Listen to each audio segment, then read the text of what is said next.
नमस्कार, अफसरनामा में आप सभी का स्वागत है। मैं हूं आदित्य नामदेव। पूरे देश में नवरात्र का पर्व चल रहा है और नारी शक्ति की उपासना हो रही है। जब बात नारी शक्ति की हो रही है तो आज अफसरनामा में हम आपको ऐसी ही एक नारी शक्ति से मिलवाना चाह रहे हैं जो अपने माता पिता की इकलौती संतान है, जिन्होंने ग्रेजुएशन तक यह नहीं जाना था कि पीएससी और यूपीएससी में आखिर अंतर क्या होता है, लेकिन उन्होंने अपनी मेहनत और लगन से राज्य प्रशासनिक सेवा में तीसरा स्थान बनाया और 2015 में डिप्टी कलेक्टर के रूप में चयनित हुई। बहुत स्वागत करता हूं मैं रुचि शर्मा जी का। बहुत बहुत स्वागत है। थैंक यू मैम, शुरुआत मैं बिलासपुर के उस छोटे से गांव सुकुलकारी से करना चाहता हूं, जहां के सरस्वती शिशु मंदिर में पढ़कर आप इस पोजीशन तक पहुंची हैं। सरस्वती शिशु मंदिर में हिंदी मीडियम को शुरू से बढ़ावा, संस्कृत और हिंदी ऐसी दो लैंग्वेज है जिसको बहुत ज़्यादा बढ़ावा दिया जाता रहा है। शुरुआती तौर पर मैं आपको वहीं लिए चलता हूँ, वही नर्सरी PP1 PP2 और पहली से लेकर 12वीं तक की कक्षाओं में। क्या शुरू से प्लान था पीएससी फाइट करना है? मेरा गांव है सुकुलकारी, लेकिन मेरी पढ़ाई तिलक नगर शिशु मंदिर से हुई। और जैसा आपने बताया कि PP1 PP2, तो हमारे शिशु मंदिर में PP1 PP2 नहीं हुआ करता था, अरुण उदय हुआ करता था। अरुण उदय प्रथम, द्वितीय, तृतीय ये कक्षाएं होती थी हमारे स्कूल में। और निश्चित रूप से मेरा जो स्कूल था वो बहुत अलग प्रकार का स्कूल था, जिसमें अलग प्रकार के संस्कार होते थे। संस्कारों को बहुत महत्व दिया जाता था, किस प्रकार से हमें एक आदर्श विद्यार्थी को कैसे होना चाहिए उस पे ज़्यादा जोर दिया जाता था। और स्कूलिंग के दौरान तो मुझे कभी ये चीज़ महसूस नहीं हुई थी, क्योंकि स्कूलिंग के दौरान बच्चे जब होते हैं तो उनसे जब पूछा जाता है तो उनके पास में 4-5 करियर ऑप्शन सेट होता है, या तो वो पुलिस में जाएंगे या इंजीनियर या डॉक्टर। लेकिन सही मायने में करियर डिसाइड होता है 10th के बाद में। 10th के बाद में जब मेरे सामने भी ये चैलेंज था कि मुझे अब सब्जेक्ट चूज़ करना है अपने करियर के लिए, और मेरे सामने बहुत सारे सब्जेक्ट ऑप्शन थे। जैसे मुझे इतिहास भी पसंद था, मुझे गणित भी पसंद था। मैं उसी पे आता हूँ। मैम, गणित पसंद नहीं था जितना, मैं थोड़ा और पहले लिए चलता हूँ आपको। 8th क्लास की बात करता हूँ, प्री बोर्ड जी, वो बोर्ड का एग्जाम जो प्री बोर्ड के जस्ट पहले होता है, और उसमें ये खाका आपको पता चल जाता है कि हम बोर्ड में कितना अच्छा कर पाएंगे, क्योंकि प्री बोर्ड कहीं ना कहीं उसी का हूबहू नकल होती है जी। उस एग्जाम में 100 में केवल 37 मार्क्स।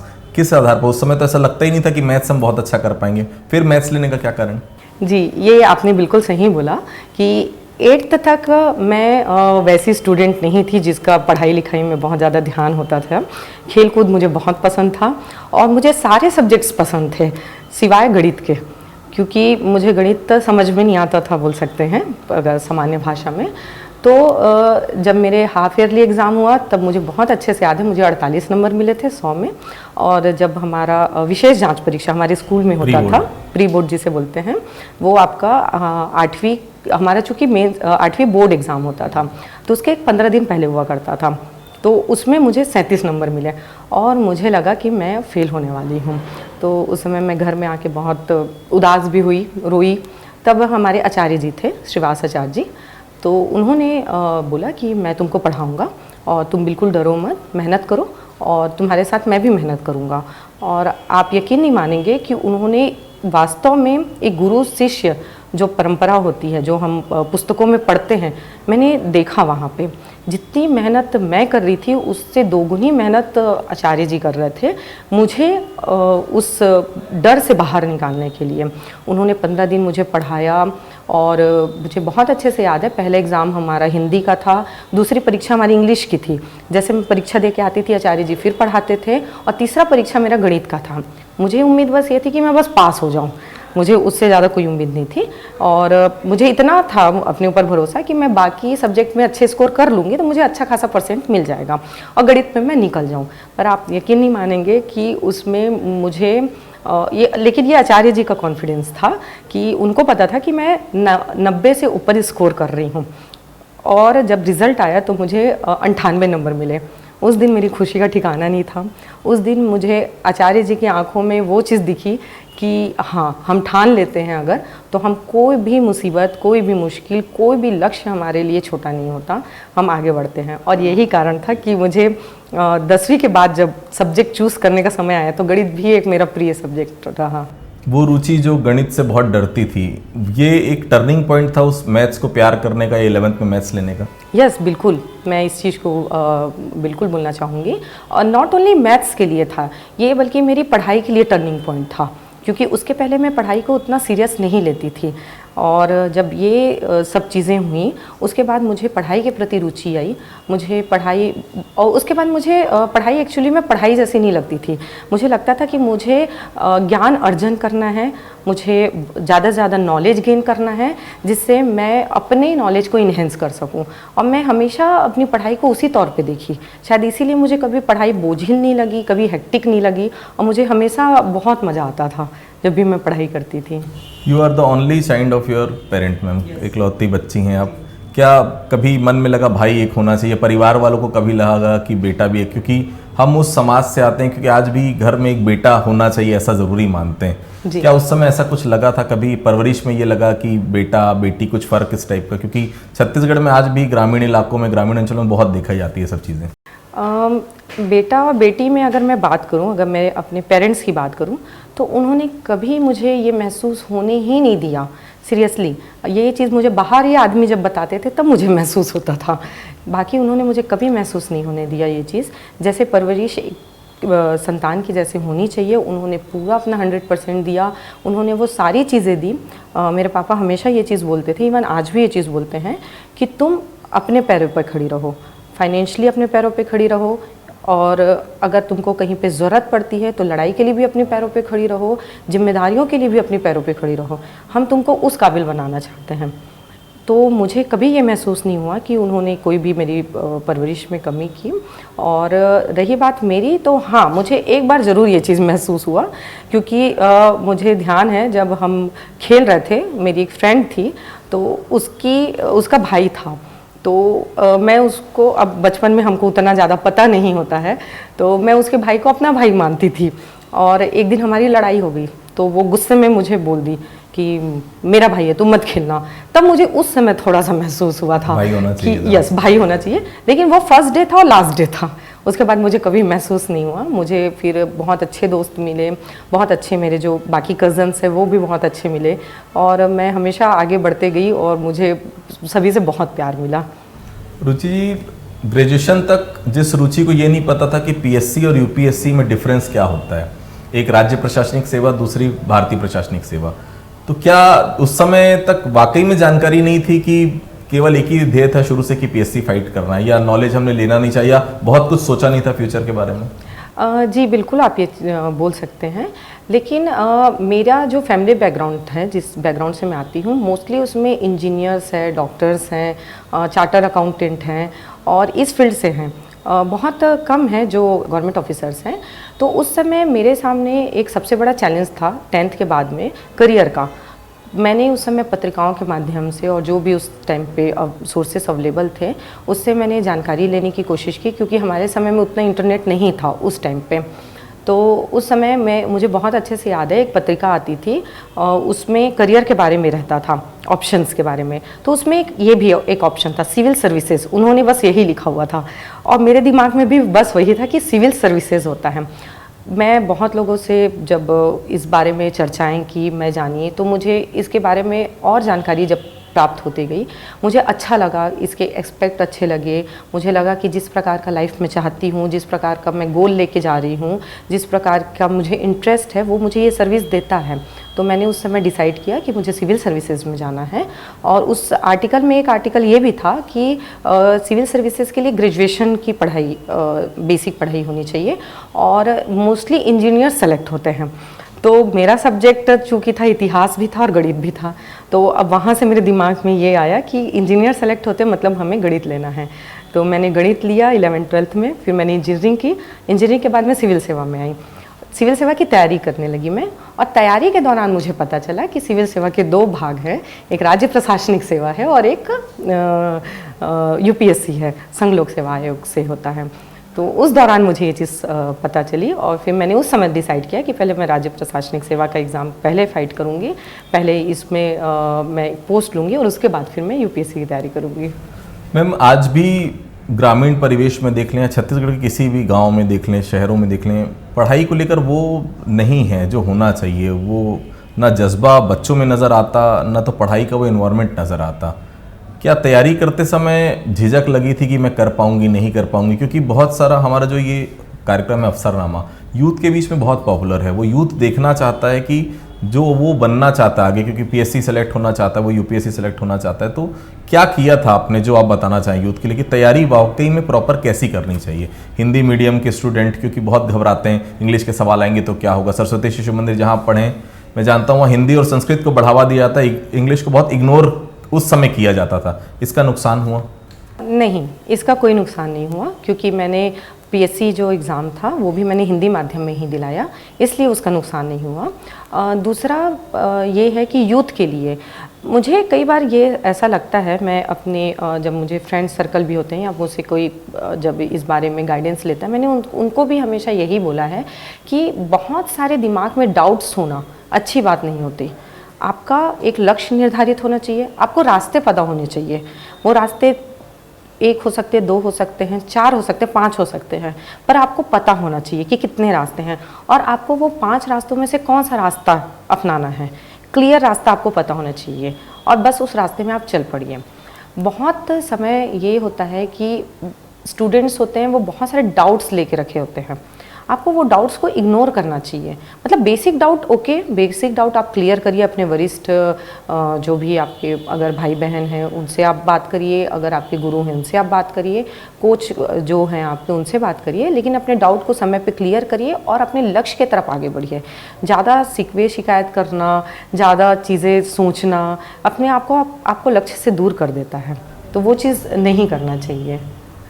तैयारियां कैसी करनी चाहिए? क्योंकि अगर 10th के बाद आपने ध्येय बना लिया था कि आपको सिविल सर्विसेज में जाना है, बहुत सारे ऐसे बच्चे हैं जो 10th में सोच लेते होंगे कि हमको पीएससी फाइट करना है, यूपीएससी फाइट करना है। तब से क्या ध्यान में रखना चाहिए? 11th, 12th, first year, second year, final year, ये 5 साल बहुत महत्वपूर्ण होते हैं अगर आपको आगे प्रॉपर बढ़ना है तो। जी बिल्कुल, ये चीज़ को जैसे ही आप 10th में होते हो, आप बिल्कुल अपना करियर डिसाइड करने का आपके पास समय होता है। उस समय आप बिल्कुल ये मत सोचिए कि मुझे अगर मेरे पेरेंट्स बोल रहे हैं इंजीनियर बनना है तो मुझे इंजीनियर बनना है, या मेरा कोई भाई बोल रहा है डॉक्टर बनना है, कतई नहीं। आपको आपके इंटरेस्ट के अकॉर्डिंग चलना चाहिए। आपको पता होना चाहिए कि आप पूरे 65 साल अपने लाइफ का जिस चीज़ में आप दे रहे हैं वो आप कर पाएंगे या नहीं कर पाएंगे। क्योंकि अगर आप अपने हॉबी के अनुसार कार्य करते हैं, आप ऐसा कार्य करते हैं जिसमें आपको इंटरेस्ट है, तो आपका कार्य कभी बोझिल नहीं होगा। मतलब ये पूरे लाइफ लॉन्ग का डिसीज़न है आपका, और ये आपका बेस करता है 10th के बाद। तो आपको बिल्कुल ये चीज़ ध्यान रखनी चाहिए। पहले करियर डिसाइड करिए आपको क्या बनना है। बात करूं अगर मैं सिविल सर्विसेज की, तो मैंने पहले ही ये डिसाइड कर लिया था कि मुझे सिविल सर्विसेज में जाना है। उस समय मुझे जैसा मार्गदर्शन मिलता गया कि ग्रेजुएशन के बाद में हम सिविल सर्विस में आते हैं, मैंने वैसे ही किया। पर आज के समय पे मैं ये ज़रूर बोलना चाहूँगी बच्चों को कि आप जब डिसाइड कर लेते हैं कि आपको सिविल सर्विसेज में आना है, तो आप ग्रेजुएशन के साथ भी तैयारी कर सकते हैं। क्योंकि ग्रेजुएशन के बाद मेरा 1.5 साल जो तैयारी में इन्वेस्ट हुआ, वेस्ट तो नहीं बोलूँगी उसको, इन्वेस्ट हुआ, वो आप साथ में कॉलेज के साथ में भी कर सकते हैं, ताकि दोनों पैरेलल चलते रहे। और जैसे ही आप कॉलेज कंप्लीट करें और किसी भी प्रतियोगी परीक्षा की आप जब तैयारी करें, चाहे वो पीएससी हो सकता है, यूपीएससी हो सकता है, तो आप उसमें बहुत अच्छी तैयारी के साथ अपीयर करेंगे और बिल्कुल अच्छा रिजल्ट आएगा। 2014 में जब पहली बार पीएससी आपने दी थी तो उस समय सिलेक्शन नहीं हुआ था, असफल हुई थी, लेकिन शायद वो असफलता की कहानी कहीं ना कहीं सफलता से जुड़ी हुई थी। 2015 में फिर आप 3rd रैंक ओवरऑल स्टेट में आपका आया पीएससी में। 2014 में जब सिलेक्शन नहीं हुआ तो मन में ये आया था कि मैं कर सकती हूँ, नहीं कर सकती, या बहुत कुछ ऐसा था जो मुझे करना था मैं कर नहीं पाई? इफ़ एंड बट्स की स्थिति थी 2014 में? बिल्कुल। CGPSC 2014 का जब रिज़ल्ट आया जिस दिन, उस दिन जब मेरा 216 रैंक आया, हालांकि मुझे उम्मीद इससे ज़्यादा की थी, लेकिन 216 रैंक आया, वो कहीं ना कहीं मुझे स्ट्राइक किया कि मेरे अंदर क्या ऐसी कमी रह गई या मेरी तैयारी में क्या ऐसी कमी थी जो मुझे अभी ओवरकम करना है और मुझे आगे बढ़ना है। मैंने अपना रिज़ल्ट निकाला, मुझे उसमें जो जो सब्जेक्ट्स मुझे समझ में आए कि इस सब्जेक्ट में मैंने कम स्कोर किया है, अगर इसमें मैं अच्छा स्कोर कर लेती तो मेरी अच्छी रैंकिंग आ सकती थी। मैंने दुगनी तैयारी के साथ उस सब्जेक्ट की तैयारी करनी स्टार्ट की। मैंने स्ट्रैटेजी बनाई कि कौन से मेरे वीक सब्जेक्ट हैं, कौन से मेरे स्ट्रॉन्ग सब्जेक्ट हैं, कौन से सब्जेक्ट में मुझे ज़्यादा ध्यान देना पड़ेगा, कौन से सब्जेक्ट में मेरे आंसर राइटिंग अच्छी नहीं है, उसमें मुझे आंसर राइटिंग को सुधारना पड़ेगा। कौन से सब्जेक्ट ऐसे हैं जिसमें अगर मैं थोड़ी बहुत भी तैयारी करूँगी या फिर लास्ट एग्ज़ाम के कुछ एक सप्ताह पहले भी पढ़ूँगी तो मैं उसमें अच्छे स्कोर कर लूँगी। आपको ये स्ट्रेटेजी बनानी पड़ेगी। जब तक आप ये स्ट्रेटेजी नहीं बनाएंगे और बस आप अंधाधुंध पढ़ते रहेंगे तो आप सफलता के चांसेस आपके कम हो जाते हैं। आप हो सकता है तीसरे अटेम्प्ट में सफल हो, दूसरे अटेम्प्ट में सफल हो, लेकिन आप स्ट्रेटेजी बना के अगर आप पढ़ाई करेंगे तो आप फर्स्ट अटेम्प्ट में ही सफल हो सकते हैं। तो आपको सबसे पहले तो आपका खुद का प्लस माइनस, स्ट्रेंथ, वीकनेस खुद की जाननी पड़ेगी, उसको ओवरकम करना पड़ेगा और निश्चित समय पे, निर्धारित समय अवधि में आपको उसको कंप्लीट करके आपको परीक्षा में बैठना पड़ेगा। रायगढ़, मुंगेली, गरियाबंद और अब रायपुर, चौथा जिला है आपका। स्टार्ट हुआ था रायगढ़ से मैम। पहली बार जब फील्ड पर आई थी बहुत उत्साह रहा होगा कि प्रशासनिक सेवा की मैं अधिकारी हूँ। क्या कुछ नया देखने को मिला फील्ड में? ऐसा लगा कि कुछ और बेहतर हम कर सकते हैं? क्योंकि किसी भी आप जॉब में रहें, जनता से सीधे कनेक्ट होने का और जनता की जो तकलीफ़ें उसको दूर करने का, इससे बढ़िया कोई आपको मौका मिलता नहीं, क्योंकि हर अधिकारी से एक अपेक्षा होती काम जनता की। क्या लगता है वो अपेक्षाएं पूरी हो पाई इन 4 पोस्ट में जहाँ जहाँ आप रहे? मेरी पहली पोस्टिंग थी रायगढ़ और पहली पोस्टिंग हमेशा स्पेशल होती है। जस्ट मैं कॉलेज से निकली थी, मेरा सिलेक्शन हुआ और मैं फ़र्स्ट टाइम किसी सरकारी कार्यालय में मैं एंटर की। मुझे बहुत अच्छे से याद है, मैं फर्स्ट डे जब वो एंटर की थी तो मैंने प्रणाम करके उस कार्यालय को प्रणाम करके उसमें अंदर गई थी। मैं बहुत उत्साह था, बहुत आशाएं थी, बहुत उम्मीदें थी, बहुत सारी चीज़ें दिमाग में चल रही थी कि मुझे ऐसा करना है, मुझे वैसा करना है। जो चीज़ें मैं सोच के रखी थी जब हम इस जॉब में आ जाएंगे, इस सेवा में आने के बाद ऐसा करेंगे, तब वो सारी चीज़ें मैं महसूस कर रही थी। मेरा पहला फील्ड हुआ खरसिया में, जनपद में। वहाँ मुझे स्वच्छ भारत मिशन के तहत काम करने का मौका मिला। वो मेरी लाइफ टाइम मेमोरीज़ में था। हम रात में जाते थे, रात में लोगों को समझाते थे। कुछ लोग जो आप उस समय का सिचुएशन ज़्यादा अच्छा समझते हैं क्योंकि आप लोग उस चीज़ों को बहुत पहले से देख रहे थे। मैं जब उस फील्ड में गई थी तो ओडीएफ लास्ट मोमेंट था, लेकिन फिर भी लोगों को समझाना उस टाइम पे एक चैलेंजिंग था। तो हम नुक्कड़ नाटक करते थे, हम चौपाल करते थे, रात में जाते थे, गांव में जाते थे, उनके साथ खाना खाते थे। एक मेला टाइप का अनुभव होता था क्योंकि गांव में अगर कोई अधिकारी जाता है तो पूरे गांव वाले वहाँ पे आ जाते हैं। और वो सब चीज़ें जब मैंने देखा, महसूस किया, तो मुझे लगा कि ये हाईली जॉब सेटिस्फेक्शन है। और उसके बाद जब वहाँ से मैं निकलती थी तो कोई हाथ में मुर्रा लेके आता था, कोई मूंगफली लेके आता था, वो मेरे अवार्ड होते थे। और जब भी मैं किसी गांव से अगर खाली हाथ आ जाती थी तो मुझे लगता था कि आज मैंने कुछ अच्छा काम नहीं किया शायद, क्योंकि मुझे रिवॉर्ड नहीं मिला। तो ये सब चीज़ करने के बाद मुझे लगता था कि ये जॉब हमको ये फील्ड देता है, ये अपॉर्चुनिटीज़ देता है कि हम लोगों के साथ जुड़ के फील्ड में जाके, ज़मीन से जुड़ के हम काम कर सकते हैं। रुचि जी, आज भी किसी महिला का घर से बाहर निकलना उतना आसान होता नहीं, चाहे आप राज्य प्रशासनिक सेवा में रहें, चाहे राज्य पुलिस सेवा में रहें। जब आप घर से बाहर निकलते हैं तो बहुत सारी उंगलियां आपके ऊपर उठती हैं। एक लाइफ का बड़ा इंसिडेंट रायगढ़ में आपके साथ भी हुआ था। क्या उसके बाद ऐसा लगता है कि इंसान टूट जाता है ऐसी चीज़ों को लेकर जिससे उसका कोई लेना देना नहीं रहता है, ऐसी चीज़ों को लेकर जिस पे आम लोगों को या मीडिया को कोई मतलब नहीं होना चाहिए, किसी की व्यक्तिगत जीवन में ज़्यादा लोग एंटर करना शुरू कर देते हैं, टूटता है आदमी इस सब इंसिडेंट से? ये आपकी लाइफ का वो टर्निंग पॉइंट होता है जब या तो आप निखर सकते हो या बिखर सकते हो। बोला जाता है, हम बचपन से सुनते आए हैं, हीरे को भी तराशने की ज़रूरत पड़ती है, उसको भी ठोकर पड़ती है। तो अगर इस प्रकार का कभी भी कोई इंसिडेंस होता भी है लाइफ में तो आपको अपने ऊपर विश्वास होना चाहिए। जो आप जिसको भी मानते हैं, जिस भी शक्ति को मानते हैं, आपको उस शक्ति पे विश्वास होना चाहिए कि आप जिस रास्ते में आगे बढ़ रहे हैं वो गलत नहीं होने देगा। और अपने खुद पे विश्वास रखिए, सारे अपने जितनी भी पॉजिटिविटी है आप वो रखिए, पेशेंस रखिए, धैर्य रखिए, लक्ष्य को अपना ध्यान रखिए और आप हार्ड वर्क करते चलिए, आप अपना काम करते चलिए।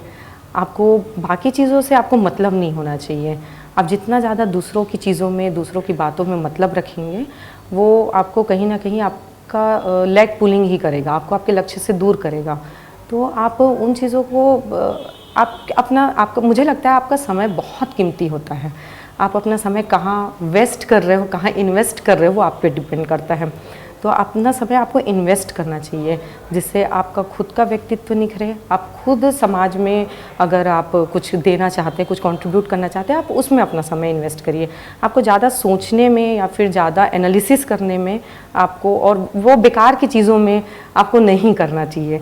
बिकॉज एक्सप्लेनेशन केवल वही लोग सुनेंगे जो सुनना चाहते हैं, या जो लोग जो सुनना चाहते हैं वो वही सुनेंगे। आप चाहे एक्सप्लेनेशन दे चाहे ना दे। मैंने सुना है रुचि शर्मा जी के बैग में कुछ मिले ना मिले, पेपर स्प्रे और ऐसी बहुत सारी चीज मिलेगी, या खुद डरती हैं रुचि, या सुरक्षा के तौर पर ये सब चीजें अपने पर्स में रखती हैं? सच बोल रहा हूँ? नहीं, डरती हूँ ऐसा तो कोई सिचुएशन नहीं है। और हम जिस राज्य में रहते हैं उस राज्य में भी बहुत सुरक्षा है, तो इस प्रकार का तो कोई सिचुएशन नहीं होता। लेकिन हाँ, सेफ्टी के तौर पे कभी अगर हम कुछ ऐसी जगह चले जाते हैं जहाँ पे केवल हम होते हैं अकेले, तो हमें वहाँ पे किसी और की ज़रूरत महसूस ना हो। और ये मैं नॉट ओनली अपने लिए, मैं सभी लड़कियों के लिए भी बोलना चाहूँगी, लड़कों के लिए भी बोलना चाहूँगी कि सेल्फ डिफेंस आना चाहिए। सेल्फ डिफेंस की चीज़ें आपके पास होनी चाहिए, ताकि आप कभी क्रिटिकल, जैसे लाइक पेपर स्प्रे जब आप किसी क्रिटिकल सिचुएशन में अगर आप फंसे हैं, तो आप उस क्रिटिकल सिचुएशन से बाहर निकल सकें, आत्मरक्षा आप कर सके अपना। जीवन साथी भी चुन लिया है आपने, ये भी सुनाई आ रहा है कि राज्य प्रशासनिक सेवा के अधिकारी से रुचि शर्मा शादी करने वाली हैं। क्या ये भी पहले से तय था, जैसे बीएससी तय था 10वीं के बाद की राज्य प्रशासनिक सेवा के ही किसी अधिकारी से शादी करनी है? नहीं, ये बिल्कुल भी तय नहीं था। ये बस क्या बोलना चाहिए उसे, बस रब ने बना दी जोड़ी टाइप को, बस आगे बढ़ गया। सम सिचुएशनल चीज़ें हुई, कुछ सिचुएशंस ऐसे बने जिसकी वजह से ये आगे हुआ। ये कुछ बताना चाहेंगे उनके बारे में?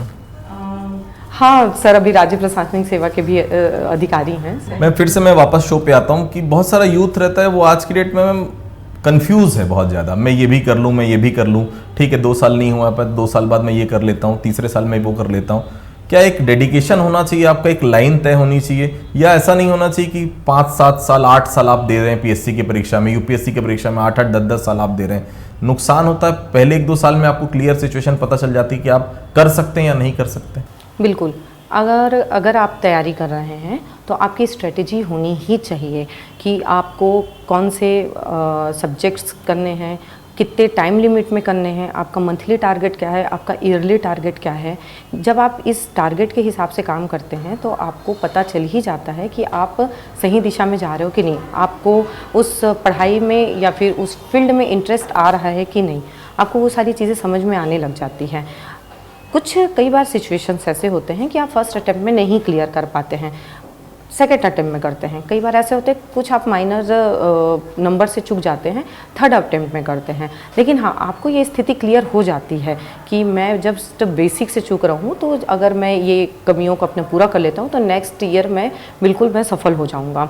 आपको स्ट्रेटेजिकली ही आगे बढ़ना चाहिए। आपको अगर कोई भी आप काम कर रहे हो, अगर किसी भी फील्ड में हो, करियर के किसी भी पायदान में हो, जो भी आप लक्ष्य आप उस करियर में चाहते हो, आप अगर समयबद्धता होके, आप अगर कर्तव्यनिष्ठ हैं, अगर आप कड़ी मेहनत करते हैं, तो आप भले ही फर्स्ट अटेम्प्ट में ना पाएँ, सेकंड अटेम्प्ट में ना पाएँ, लेकिन थर्ड अटेम्प्ट में आप पा ही लेंगे। एक अधिकारी और जनता के बीच संवाद और जो एक अपनापन होता है मैम, आजकल दिखता नहीं। वो क्या इसके लिए जिम्मेदार अधिकारी हैं, जनता है? क्योंकि वो अपनापन, पहले बहुत सारी चीज़ें हम देखते थे, धरना प्रदर्शन हो रहा है, बातचीत से बहुत सारी चीज़ सॉल्व हो जाती थी। क्या वो डिफरेंस बढ़ते जा रहा है, अधिकारी फील्ड में कम जाते हैं इसके कारण है, या कोई दूसरा कारण आप मानती हैं? वो सामंजस्य जो था, वो सामंजस्य अब नहीं रहा, फील्ड में नज़र भी आता है। ऐसा नहीं कहा जा सकता, क्योंकि कई बार हम जाते हैं जब फील्ड में धरना प्रदर्शन होता है या फिर कई बहुत सारी रैलियां भी होती हैं, पर हम जब जाते हैं उनको समझाते हैं, हम भी उनकी बातें सुनते हैं, वो हमारी बातें सुनते हैं, समझते हैं, तो निश्चित रूप से वो सारी चीज़ें वहीं पे सॉल्व हो जाती हैं। हाँ, कुछ चीज़ें ऐसी होती है जब वो नहीं सुनना चाहते, या फिर अगर वो कुछ इस प्रकार के सिचुएशन में होते हैं सामने में कि उनको लगता है कि हम उनकी बातों को ध्यान नहीं दे रहे हैं, तो वो और उग्रता से सामने आते हैं। लेकिन जब हम उनको अच्छे से समझाते हैं, प्यार से करते हैं, बातचीत करते हैं, तो मुझे नहीं लगता कि कोई भी समस्या का समाधान नहीं हो सकता। बातचीत से हर समस्या का समाधान हो जाता है। एक आखिरी सवाल मैम, जो बच्चे आज चाहते हैं कि वो यूपीएससी सेलेक्ट हों, पीएससी सेलेक्ट हों, 3 से 4 साल का मेजर समय होता है उनके पास, किन बातों का ध्यान रखना चाहिए? अगर मैं आज से चाहता हूँ कि मुझे पीएससी फाइट करनी है, पीएससी सेलेक्ट होना है, किन बातों का ध्यान मुझे रखना चाहिए? सबसे पहले आपको सिलेबस का ज्ञान होना चाहिए। आप जिस भी फील्ड में तैयारी कर रहे हैं, मैं अगर सीजीपीएससी की बात करूं तो वो 3 चरणों में होता है। एक प्रीलिम्स होता है, ऑब्जेक्टिव पैटर्न, फिर डिस्क्रिप्टिव पैटर्न में मेंस, और फिर इंटरव्यू। तो आपको ये पता होना चाहिए कि आप जो जिस भी फील्ड से हैं, आपके प्लस सब्जेक्ट क्या हैं, आपके कौन से सब्जेक्ट है जिसमें आप अच्छा स्कोर कर सकते हैं, कौन से सब्जेक्ट है जिसमें आप अच्छे स्कोर नहीं कर सकते। लेकिन यहाँ पे क्योंकि आपके पास ऑप्शनल सब्जेक्ट नहीं होते, तो आपको सारे सब्जेक्ट में मेहनत करनी है। तो आप उसके अनुसार अपना टाइम डिवाइड करिए, अपनी डेली रूटीन बनाइए, मंथली रूटीन बनाइए। आप ऑब्जेक्टिव क्वेश्चंस आप सॉल्व करिए। अगर आप मेंस में जा रहे हैं तो आप ज़्यादा से ज़्यादा समय अपना लेखन शैली में लगाइए। जितना बढ़िया आपका उत्तर लेखन होगा, जितना सटीक उत्तर लेखन होगा, उतने ज़्यादा मार्क्स आपको मिलेंगे। और उसके बाद फिर इंटरव्यू की तैयारी करिए। इंटरव्यू की तैयारी मैं देखती हूँ कि हमारे जो अभ्यर्थी हैं, एस्पिरेंट्स हैं, प्रीलिम्स की तैयारी और मेंस की तैयारी जितने लगन से मेहनत से करते हैं, इंटरव्यू की तैयारी में वो उतना ध्यान नहीं देते। एक्चुअली में आपका इंटरव्यू 150 नंबर का होता है। आपका प्रीलिम्स तो जस्ट क्वालिफाइंग होता है, मेंस के ही नंबर आपके स्कोरिंग नंबर होते हैं। मेंस में आपका 20 नंबर गेन करना में आपको बहुत मेहनत की ज़रूरत पड़ती है। लेकिन इंटरव्यू में अगर आप अच्छा एक इंटरव्यू देते हैं तो वो 20 नंबर आप इजीली कवर कर लेते हैं। पर हमारे बहुत सारे एस्पिरेंट होते हैं जो इंटरव्यू को उतना सीरियस लेते नहीं हैं। आपको इंटरव्यू की तैयारी उतनी ही सीरियसनेस के साथ करनी चाहिए जितना आप प्रीलिम्स और मेंस की करते हैं। अगर आप तैयारी के साथ जाएंगे इंटरव्यू पैनल के सामने और वहाँ पे आप आंसर्स करेंगे, तो वो आपका व्यक्तित्व परीक्षण होता है। वो आपका क्वेश्चन आंसर राउंड नहीं होता। वो आपका कहीं से भी वो आपका ज्ञान का आपका आकलन नहीं करते। वो आपके उत्तरों के द्वारा आपका दृष्टिकोण जानने की कोशिश करते हैं कि आपका पर्सपेक्टिव क्या है, आप लाइफ को किस तरीके से देखते हैं, आपकी सोच समझ क्या है। तो इसलिए मैं अपने साथियों को ये चीज़ ज़रूर बोलना चाहूँगी कि आप इंटरव्यू की भी तैयारी उतनी ही सीरियसनेस के साथ करिए। चलिए, बहुत बहुत धन्यवाद मैम हमसे बातचीत करने के लिए। तो आपने सुना रुचि शर्मा जी को, और आप भी ध्यान से सुन लीजिए। प्री में जितनी मेहनत आप करते हैं, मेंस में उतनी मेहनत आप करते हैं, उतनी मेहनत आपको इंटरव्यू के लिए भी करना है। अगर आपको सक्सेस पाना है तो कहीं कोई कमी नहीं रहने दीजिए, तभी आपको सफलता मिल पाएगी। तो अवसरनामा में आज के लिए इतना ही। अगली बार फिर किसी अधिकारी से आपकी मुलाकात करेंगे। तब तक के लिए बहुत बहुत धन्यवाद।